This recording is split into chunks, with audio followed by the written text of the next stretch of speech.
Umar view YouTube channel में खुशामदीद। अस्सलामुअलैकुम प्यारे साथियों, कैसे हैं आप दोस्तों। छोटा सा मुख्तसर वीडियो लेकर आपकी खिदमत में हाजिर है। बहनों का भाई, दोस्तों का दोस्त, यारों का यार, उमर जरवार।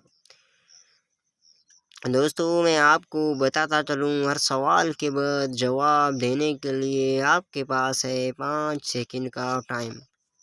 वो कौन सा बैंक है जहाँ से पैसे नहीं मिलते?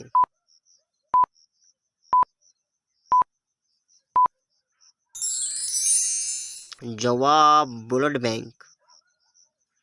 दूध वाले के पास एक 5 किलो और एक 3 किलो का बर्तन है, बताएं वो आपको 1 किलो दूध कैसे देगा?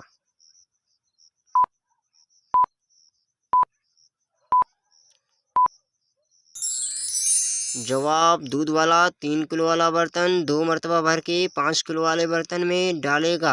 5 किलो वाला बर्तन भरने के बाद जो दूध 3 किलो वाले बर्तन में बचेगा वो 1 किलो ही होगा। वो कौन से सहाबी हैं जिनसे हज़रत मोहम्मद सल्लल्लाहु अलैहि वसल्लम की 2 साहबजादियों की शादी हुई?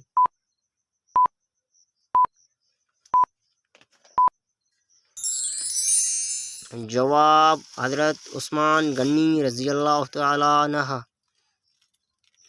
चलता है तो थकता नहीं, पर है लेकिन उड़ता नहीं।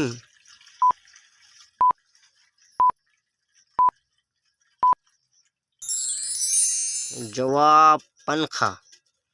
दोस्तों, वीडियो देखने के लिए शुक्रिया। आपको हमारा वीडियो कैसा लगा अपनी राय से आगाह ज़रूर कीजिएगा। अगर आप हमारे चैनल पर नए हैं तो सब्सक्राइब करना ना भूलिएगा। अगली वीडियो तक के लिए हमें दीजिए इजाज़त। अल्लाह हाफ़िज़।